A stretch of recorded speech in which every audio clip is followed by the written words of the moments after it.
Hello everyone, welcome to Unacademy. कैसे हैं आप सभी? मैं उम्मीद करता हूँ आप सब अच्छे होंगे और बहुत ही अच्छे से आप सब अपने एग्ज़ाम्स की प्रिपरेशन कर रहे होंगे। तो दोस्तों, आप सभी के लिए मैं कुछ खास बातें बताने आया हूँ, कुछ आपको एक गाइडेंस देने आया हूँ पर्सनली, जो भी आप लोग का अपकमिंग एग्ज़ाम है उसके प्रिपरेशन से रिलेटेड।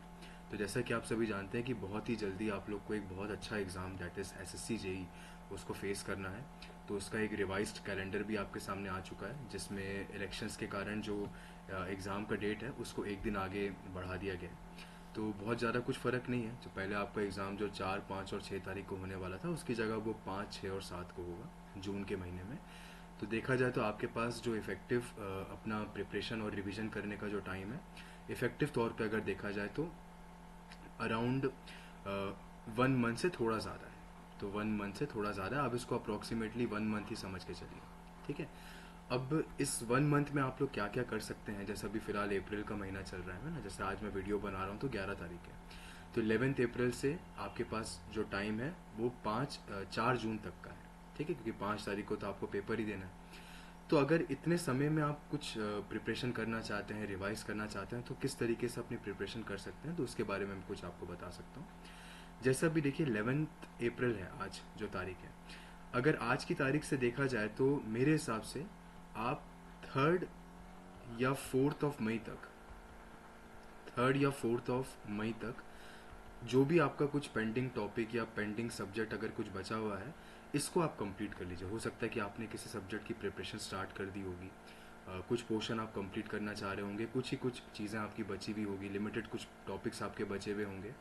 तो अभी जो आपके पास ये टाइम है, ठीक है, इसमें अगर कुछ आपका पेंडिंग पोर्शन है, चाहे चाहे वो कुछ सब्जेक्ट का हिस्सा हो, चाहे वो कोई टॉपिक हो जो आपने अभी तक स्किप करके रखा होगा, या कुछ इंपॉर्टेंट कॉन्सेप्ट जो आपने छोड़ के रखे होंगे, अगर समय है आपके पास तो डेफिनेटली आप इसको कंप्लीट कर सकते हो। तो पेंडिंग टॉपिक या पेंडिंग सब्जेक्ट आपका कोई हो, अगर पेंडिंग टॉपिक हो या कोई पेंडिंग सब्जेक्ट हो आपका, ठीक है, मतलब 4 मई तक आप ये काम आराम से कर सकते हैं मेरे हिसाब से। ठीक है। अब जिन स्टूडेंट्स का लगभग सारा सब्जेक्ट कंप्लीट हो चुका है, ठीक है, उनको जो अभी एक महीने में प्राइम अपना टाइम इन्वेस्ट करना है वो है रिवीजन पे। ठीक है। अब रिवीजन करने के तरीके भी बहुत सारे होते हैं। जैसे हो सकता है कि आप लोग शॉर्ट नोट्स बनाते होंगे। तो जैसे आपका सब्जेक्ट चल रहा होगा तो लाइव क्लास देख के आप सब्जेक्ट अपना प्रिपेयर कर रहे होंगे, तो मेन नोट्स तो आपके पास हैं ही यहाँ पर, जो आपने क्लास के वक्त बनाए होंगे। क्लास अटेंड करते वक्त आपने जो मेन नोट्स बनाए होंगे, या अगर आप बुक से पढ़ते हैं तो आपने बुक से कुछ नोट्स बनाए होंगे, और इस मेन नोट से आपने कुछ शॉर्ट नोट्स भी बनाए होंगे अपने। अब ये शॉर्ट नोट्स वाली चीज़ जो होती है ये ऑप्शनल होता है, मतलब सब लोग नहीं बनाते इसको। कोई बहुत सारे स्टूडेंट्स प्रेफर करते हैं बनाना, और बहुत सारे स्टूडेंट्स मेन नोट से ही प्रेफर करते हैं।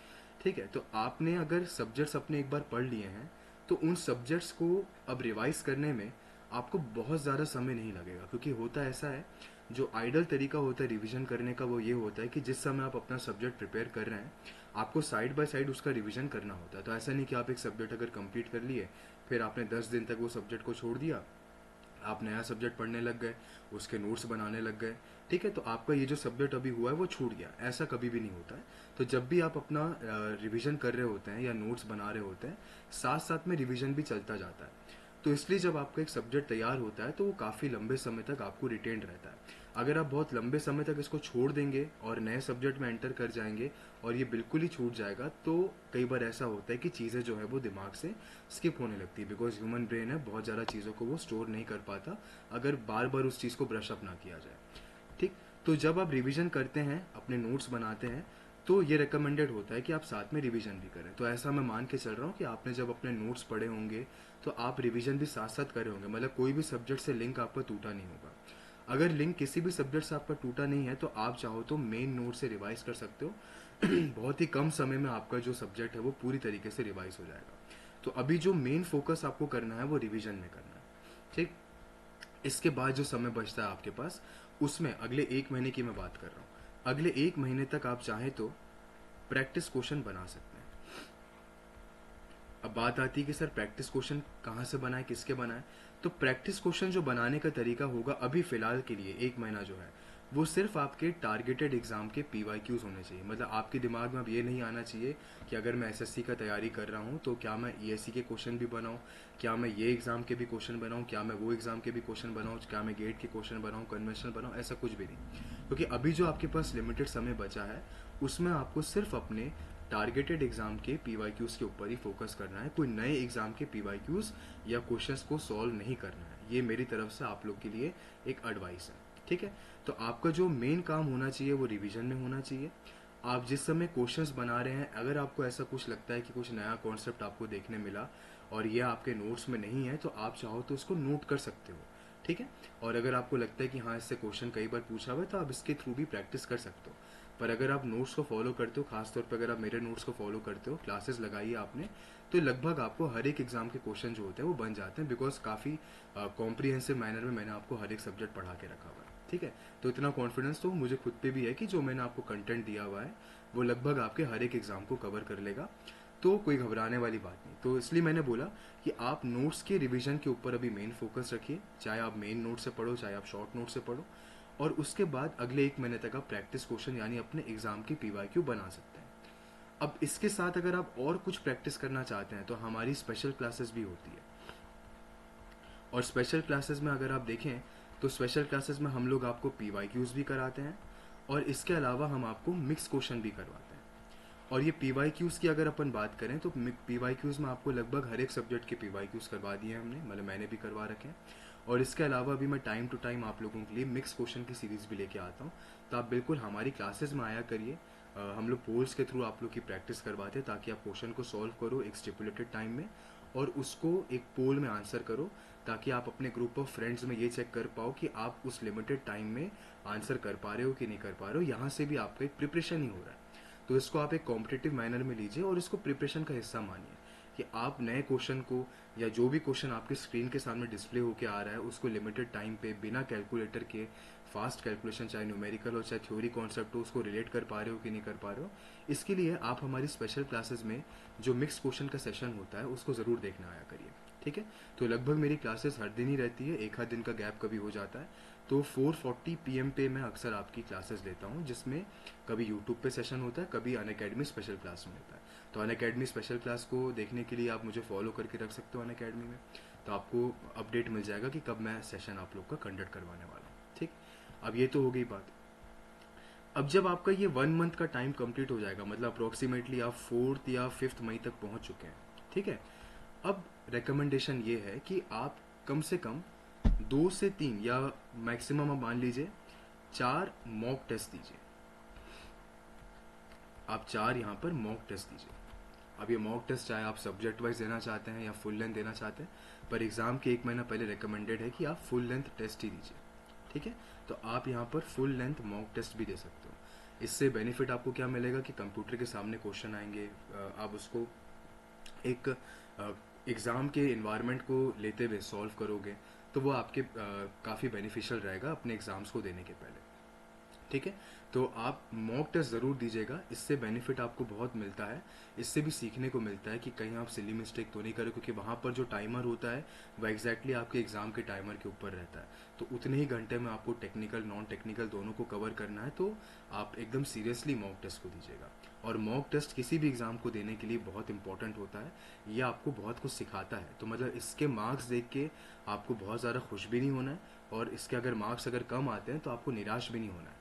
ये आपको एक हेल्प करेगा एंड टाइम पे अपनी प्रिपरेशन को और रिइंफोर्स करने में। जैसे मान लीजिए कि अगर आपके नंबर कम आते हैं तो आप चेक करिए कि what is your weak portion, किस पोर्शन में आपके नंबर मैक्सिमम तौर पे कटे। क्या वो सिली मिस्टेक थी, ठीक है, क्या वो कैलकुलेशन मिस्टेक थी, क्या वो मिसकॉन्सेप्चुअल था आपका। तो वो सारी चीज़ें आप इस मॉक टेस्ट के थ्रू सीख सकते हो। तो लिमिटेड टाइम पे कैसे क्वेश्चन को सॉल्व करना है, ये सब चीज़ें आप सीख सकते हो by giving a mock test. तो इसका जो रोल होता है बहुत ज़्यादा इंपॉर्टेंट होता है और ईमानदारी से देना होता है बेटा। तो ऐसा नहीं कि आपके सामने अगर कंप्यूटर पे क्वेश्चन आप घर पे बैठ के मॉक टेस्ट दे रहे हो तो सामने किताब खुली हुई, नहीं, ऐसा बिल्कुल नहीं करना, क्योंकि अल्टीमेटली मेन एग्जाम में आपको ये सब चीज़ें नहीं मिलेंगी, ठीक है। तो जैसे आप मेन एग्जाम देने वाले हो बिल्कुल उसी तरीके से आपको मॉक टेस्ट देना है, ठीक है।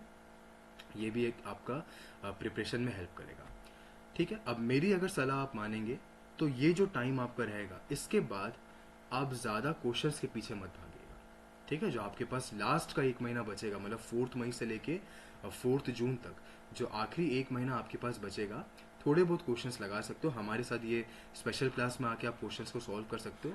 पर अभी आप ज़्यादा क्वेश्चंस को लेके बिल्कुल भी परेशान मत होइएगा आखिरी एक महीने में, क्योंकि कई बार ऐसा होता है, क्योंकि क्वेश्चंस तो इतनी वैरायटी के हैं, गलती से भी अगर आपको कोई नया क्वेश्चन देखने को मिल गया तो आप उसके पीछे परेशान हो जाएंगे।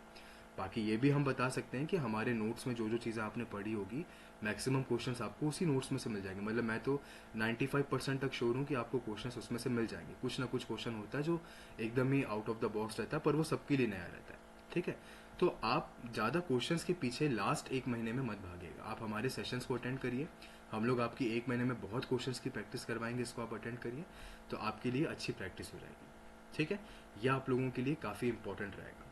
अब बात आती है कि रिवीजन की। अब रिवीजन अगर आप अपने नोट्स से कर पा रहे हैं तो बहुत अच्छी बात है। बाकी रिवीजन हम लोग भी आपका करवाने वाले हैं बहुत ही जल्दी। तो 13 तारीख से यानी परसों से हमारा एक बैच भी आ रहा है, जो एक क्रैश कोर्स बैच है आपके एसएससी जेईई 2024 के लिए, जो आपके लगभग हर एक सब्जेक्ट्स का रिवीजन करवाएगा आपको। आप हमारे साथ रिवीजन कर सकते हैं। अगर आपको लगता है कि आप ठीक से रिवीजन नहीं कर पा रहे हैं तो हम आपको रिवीजन करवाएंगे, आप उसको बिल्कुल अटेंड कर सकते हैं। ठीक है, तो हमारे साथ रिवीजन करने से बेनिफिट ये रहेगा कि हम लगभग आपके सारे पॉइंट्स को क्लियर कर देंगे वहीं पर, और हम प्रैक्टिस क्वेश्चंस भी आपको करवाएंगे स्पेशल क्लासेस में या प्लस क्लास में। तो ये भी आप लोगों के लिए बेनिफिशियल रहेगा। तो आखिरी एक महीने में आपको ये काम करना है। अच्छा, एक इम्पॉर्टेंट चीज़ है जो मैं आप बिल्कुल भी मिस नहीं कर सकता, वो है कि आपको प्रॉपर स्लीप और प्रॉपर रेस्ट लेना है। ठीक है, तो आपका माइंड इस एक महीने में जितना ज़्यादा रिलैक्स रहेगा उतना अच्छा है, क्योंकि ऑब्वियस सी बात है, आपको इतना बड़ा अगर एग्ज़ाम फेस करना है तो स्ट्रेस रहता है और काफ़ी प्रेशर भी रहता है कि इतना बड़ा एग्ज़ाम हम देने वाले हैं तो कैसे दे पाएंगे। तो इसलिए मैं बोल रहा हूँ कि आपको अभी एक महीना अपना माइंड रिलैक्स रखना है। इसके लिए आपको अच्छे से नींद भी लेनी है, आपको आराम करना है, माइंड को शांत रखना है। ठीक है, और हाँ, बिल्कुल भी ओवर थिंकिंग नहीं करना है किसी भी चीज़ के लिए, चाहे वो आपका क्वेश्चन हो, चाहे वो लाइफ का कुछ दूसरा पार्ट हो। ठीक है, क्वेश्चन आपके सामने अगर कोई आता है तो उस क्वेश्चन को आप जितना सिंपल रखेंगे, तो keep the question as simple as possible. तो जो भी क्वेश्चन आपके सामने आएगा उस क्वेश्चन को आप जितना सिंपल रखेंगे उतना आपके लिए अच्छा है, क्योंकि अगर आपने क्वेश्चन में ओवर थिंकिंग किया तो कई बार ऐसा होता है कि आती हुई चीज़ आपसे छूट जाती है। तो आपने नोट्स पढ़ रखे हैं, आपने सब कुछ रिवाइज किया हुआ है, उसके बावजूद भी कई बार ऐसा होता है कि वो चीज़ आपसे छूट जाती है। क्यों ऐसा होता है? बिकॉज आप एक सिंपल से क्वेश्चन को एक्सट्रीम लेवल की थिंकिंग पे ले जाते हो। वो नहीं करना। आप क्वेश्चन को पढ़ो, रिलेट करो कि हाँ ये कॉन्सेप्ट हमने क्लास में डिस्कस किया हुआ है कि नहीं डिस्कस किया हुआ है, और उसके हिसाब से आप आंसर करो। ये तरीका अगर आप अपनाओगे तो आपकी जो नेगेटिव मार्किंग की प्रोबेबिलिटी है वो काफ़ी कम हो जाएगी। ओवर थिंकिंग की चीज़ अगर आप कम कर दोगे तो डेफिनेटली आपका जो नेगेटिव मार्किंग होने का जो रहता है और जो प्रॉब्लम आप लोग को रहती है वो यहाँ से आपकी एकदम अच्छी तरीके से ठीक हो जाएगी। ठीक है, तो ध्यान रखिएगा कि आपको क्वेश्चन को जितना सिंपल रखना है उतना। दूसरा, बहुत से बच्चों को न्यूमेरिकल्स में प्रॉब्लम जाती है, तो न्यूमेरिकल्स में अगर दिक्कत जाती है तो आप हमारी प्लस क्लास ज़रूर देखिए, खासतौर पे मेरी क्लास भी आप देखा करिए। तो न्यूमेरिकल्स को कैसे अप्रोच करना है वो मैंने कई बार अच्छे तरीके से आपको बता रखा है। आप कभी मेरे लेक्चर अगर फॉलो करोगे तो ज़रूर देखना कि मैं गिवन डेटा लिखता हूँ, फिर गिवन डेटा लिखने के बाद मैं आपको बताता हूँ देखो अभी जो हमने कॉन्सेप्ट पढ़ा है ये गिवन डेटा उसको अप्रोच कर रहा है, तो आप ये कॉन्सेप्ट अप्लाई करके इस क्वेश्चन को सॉल्व कर सकते हो। ठीक है, आप चाहे मेरे नोट्स देख सकते हो, चाहे आप मेरे क्लासेस को अटेंड कर सकते हो, तो आपको ये चीज़ समझ में आ जाएगी कि हम जब भी न्यूमेरिकल्स को डील करते हैं उसका एक अप्रोच होता है। ऐसा नहीं कि आप आर्बिट्री बस वर्ड्स देख रहे हो और उसके हिसाब से आंसर करो, एक एक वर्ड उस न्यूमेरिकल में इंपॉर्टेंट होता है। तो वैसे आप लोग के एजे एग्जाम में कोई हाईली कॉन्सेप्चुअल न्यूमेरिकल जैसे गेट में पूछता है वैसा तो आता नहीं है। इसमें more over straight forward question आते हैं, फॉर्मूला बेस्ड क्वेश्चन आते हैं। तो फॉर्मूले के लिए भी मैंने बहुत सारी क्लासेस कंडक्ट करवाई हैं स्पेशल क्लास में, वो भी आप देख सकते हो। न्यूमेरिकल्स को जब आप सॉल्व करेंगे तो आप अपने कैलकुलेशन को थोड़ा सा प्रैक्टिस करिए। ठीक है, कि आप बिना कैलकुलेटर के अपने कैलकुलेशन को कैसे फास्ट कर पा रहे हैं, क्योंकि इतना मान के चलिए जो न्यूमेरिकल आएगा वो बहुत हाई फाई न्यूमेरिकल नहीं आएगा। ये थिंकिंग पहले से लेके चलो, नॉर्मल लेवल का न्यूमेरिकल आएगा, फॉर्मूला बेस्ड क्वेश्चन आएगा, या कुछ ऐसा कॉन्सेप्ट देगा जो आप आराम से बिना किसी दिक्कत के सॉल्व कर सकते हो। ठीक है, तो इसके कैलकुलेशन की आप प्रैक्टिस करिए। अभी जो आपके पास समय है जब मैं आप क्वेश्चन भी बना रहा हूँ, और हमारे क्लासेस को अगर आप देखो स्पेशल क्लास में तो मैं न्यूमेरिकल्स भी बहुत सारे करवाता हूँ, और वहाँ पर मैं आपको कम से कम 45 से 60 सेकंड का टाइम देता हूँ कि आप उस न्यूमेरिकल को सॉल्व करो। अब ये टाइम क्यों दिया मैंने? अगर इतने टाइम के अंदर आप इस न्यूमेरिकल को सॉल्व कर पा रहे हो तो डेफिनेटली आप इसको मेन एग्जाम में तो अच्छे तरीके से सॉल्व कर ही लोगे, ये तो सिंपल सी बात है। है ना। तो अगर ये अप्रोच लेके आप सॉल्व करते हो बेटा, तो आपका जो सोचने का तरीका है, अगर आपके प्रिपरेशन का तरीका है, वो और अच्छा होगा। ठीक। तो ये चीज़ हमेशा ध्यान रखना कि जब आपके एग्ज़ाम के आखिरी 1 महीने बचे होंगे, उसमें कोशिश करके कोई नया सब्जेक्ट मत उठाना, कुछ नया कॉन्सेप्ट मत पढ़ना, जो आपने पढ़ा है उसके रिवीजन पे फोकस रखना, और क्वेश्चंस के पीछे भी ज़्यादा पागल नहीं होना आखिरी के समय में। ठीक है। हमारी क्लासेस लगा रहे हैं वो अलग बात है, लेकिन आपको ज़्यादा सोचना नहीं कि मैं अभी ईयर्स के क्वेश्चन बनाऊँ या ये AJ के क्वेश्चन बनाऊँ, नहीं। आपने अपने PYQ सॉल्व कर लिए हैं, आपने थ्योरी पढ़ ली है, that is more than sufficient. ठीक है। इससे ज़्यादा और आपको कुछ नहीं करना है। और अपने माइंड को जितना रिलैक्स रख सकते हो, डाइट प्रॉपर लो, स्लीप प्रॉपर लो, रेस्ट करो अच्छे से, और अपने माइंड को एकदम रिलैक्स रखो। और जैसा कि अभी मैं आपको बता रहा था कि हम लोगों ने भी आप लोग के रिवीजन के लिए प्लान किया हुआ है, तो उसके बारे में भी मैं आपको बता देता हूँ। सबसे पहले तो आप देखिए कि जो हमारा अनअकैडमी का प्लस सब्सक्रिप्शन है, पहली बार ऐसा आपको देखने को मिलेगा कि इतने कम प्राइस में हम आपको पूरा 1 साल का कोर्स दे रहे हैं। तो आप देखो, 1 ईयर का कोर्स आपको अप्रोक्सीमेटली 5000 रुपीज़ में मिल रहा है। तो इतना अच्छा डिस्काउंट हमने आज तक कभी आपको प्रोवाइड नहीं किया, जो अभी आपको प्रोवाइड कर रहे हैं। और ये जो ऑफर है सिर्फ 14 अप्रैल तक वैलिड है, ताकि आप इसका मैक्सिमम बेनिफिट उठा सको। तो न्यू बैच भी हमारा स्टार्ट होने वाला है, और जो बच्चे SSC JEE 2024 का एग्ज़ाम देने वाले हैं, उनके लिए भी हम लोगों ने यहाँ पर प्लान किया हुआ है। तो आप इस बैच में एनरोल करते हो तो आपको दोनों बेनिफिट्स मिलेंगे। और इतना ही नहीं, जितने भी कोर्सेज अभी तक हो चुके हैं हमारे पिछले 2 सालों में, उन सब का एक्सेस भी हम आपको प्रोवाइड कर देंगे। ठीक है। जो आपको ये डिस्काउंट ऑफर दिख रहा है, इस डिस्काउंट को अवेल करने के लिए आपको ये कोड लगाना पड़ेगा, PARA13। तो ये कोड लगा के आप अनअकैडमी का कोई सा भी सब्सक्रिप्शन डिस्काउंटेड प्राइस में परचेज कर सकते हो। देन अगर मैं आपको बताऊं, तो जो हमारा ये कोर्स है, इसमें 12 महीने का यानी 1 साल का कोर्स सिर्फ 5000 में अवेलेबल है, जो कि यूजुअली आप देखो तो अप्रोक्सीमेटली आपको 8000 में मिलता है। अब यहाँ पर ये आपको 5000 में मिल रहा है। ठीक है। तो बहुत अच्छा डिस्काउंट, हमने सीधा सीधा 50% डिस्काउंट किया हुआ है। और वैसे ही 2 साल का कोर्स यूजुअली आपको 12-13 हज़ार में मिलता है, और जब ऑफर नहीं रहता तब तो वो 15-16 हज़ार में मिलता है, वो सिर्फ आपको यहाँ पर 9 हज़ार में मिल रहा है। तो आप इसका बहुत अच्छा बेनिफिट उठा सकते हो। जो ऑफर है सिर्फ 14 अप्रैल तक वैलिड है, इसके बाद ये ऑफर कभी नहीं आने वाला। जो फ्लैट 50% ऑफ है, इतना डिस्काउंट अब दोबारा कभी नहीं आएगा। तो बहुत अच्छा मौका है इसको परचेस करने का। तो यहाँ पर आप देखिए, जो अंतिम प्रहार बैच है, ये हमारा SSC JEE 2024 को टारगेट कर रहा है, जिसमें हम लोगों ने आप लोग के लिए क्रैश कोर्स स्टार्ट किया है। जैसे मैं अभी आपको बता रहा था कि आप जो रिवीजन वाला पार्ट है, वो हमारे साथ भी कर सकते हैं। हम आपको हर एक सब्जेक्ट का यहाँ पर रिवीजन करवाएंगे, जिसमें सर्विंग सब्जेक्ट का रिवीजन पहले स्टार्ट हो रहा है, 13 अप्रैल से स्टार्ट हो रहा है। और ये जो बैच है आपका, कम से कम आपके SSC JEE 2024 के एग्ज़ाम तक चलेगा। आप इसको एनरोल करिए और हमारे साथ रिवीजन करिए। तो डिस्काउंट्स के लिए कोड जो आपको लगाना है वो है PARA13। और जो बच्चे नेक्स्ट ईयर 2025 की तैयारी कर रहे हैं, उनके लिए आरंभ बैच हमारा स्टार्ट हो रहा है 13 अप्रैल से। ठीक है। ये भी 13 अप्रैल से स्टार्ट हो रहा है। इस बैच में अगर आप एनरोल करते हो तो क्या बेनिफिट है कि आप हमारी क्रैश कोर्स वाली क्लास भी अटेंड कर सकते हो, आप हमारी बाकी जो थ्योरी क्लासेस हैं उनको भी अटेंड कर सकते हो, और पिछले जो भी लेक्चर्स हो चुके हैं, जो मल्टीपल एजुकेटर्स ने आपको पढ़ाए हैं, आप अपने सहूलियत के हिसाब से, अपने कंफर्ट लेवल के हिसाब से उसको भी कर सकते हो। ठीक है। इसमें जो आपका टॉपिक स्टार्ट हो रहा है वो है structural analysis by Apurva sir. ठीक। तो कोड आपको कौन सा लगाना है? कोड आपको लगाना है PARA13। ये कोड लगा के आप हमारे कोर्स को डिस्काउंटेड प्राइस में परचेज कर लो। ठीक। तो बेनिफिट क्या मिलेगा, जैसा मैंने आपको बताया, एक तो रेज अ हैंड ऑप्शन बहुत अच्छा ऑप्शन होता है अनअकैडमी ऐप पे। अगर आपको कोई कॉन्सेप्ट नहीं समझ में आया क्लास के वक्त, तो आप लाइव क्लास में एजुकेटर से वॉइस कॉल के थ्रू बात करके उसको समझ सकते हो। हम क्लास में जब भी क्वेश्चंस की प्रैक्टिस करवाते हैं, तो हम यहाँ पर पोल्स क्रिएट कराते हैं, जैसा भी मैंने आपको बताया। ये फीचर आपको अनअकैडमी ऐप पे मिलेगा। प्रैक्टिस प्रॉब्लम्स हो गई, वर्कबुक्स हो गई, ये हमने ऑलरेडी टेलीग्राम ग्रुप में प्रोवाइड कर रखी है। एजुकेटर कम्युनिटी, जब आपको कोई सा भी बैच का अपडेट होता है या कोई भी डिस्काउंट ऑफर होता है, तो इस कम्युनिटी में हम लोग सब कुछ पोस्ट करते हैं। देन कुछ नहीं करना, बहुत ही कम डेटा कंजम्पशन पे आपको ऑनलाइन मोड में क्लास अटेंड करनी है, अनलिमिटेड टाइम। मतलब जितनी बार आप करना चाहते हो कर सकते हो। हर एक कोर्स का आपको अनलिमिटेड एक्सेस मिला हुआ है, जितने भी ड्यूरेशन के लिए आपने कोर्स परचेज किया हुआ है। सबसे बड़ी बात होती है कि जैसे ही आपका कोई लाइव लेक्चर ख़त्म होता है, आप इंस्टेंटली उसकी PDF डाउनलोड कर सकते हो, जैसे ही वो लेक्चर सेव हो रहा है। तो लेक्चर ख़त्म होने के 20-25 मिनट के अंदर जो हमारी रिकॉर्डिंग है वो सेव हो जाती है। आप वहीं से डिजिटल PDF डाउनलोड कर सकते हो। आप चाहो तो हमारे नोट्स उठा सकते हो ग्रुप में से, ठीक है, उसका प्रिंट आउट करवा लो, जैसा भी आपका टाइम परमिट करता है। ठीक। जितने हमारे एजुकेटर्स हैं, हाईली क्वालिफाइड टॉप एजुकेटर्स हैं इंडिया के, जिनको बहुत अच्छा एक्सपीरियंस है हर एक एग्ज़ाम के लिए। ठीक। सो आप इस बैच में डेफिनेटली एनरोल करिए और एक सिस्टमेटिक तरीके से प्रिपरेशन करिए, और बाकी जो मैंने आपको ये गाइडलाइंस दी हैं कि कैसे आपको प्रिपेयर करना है इस अगले 1 महीने के लिए, उसको ज़रूर फॉलो करिएगा।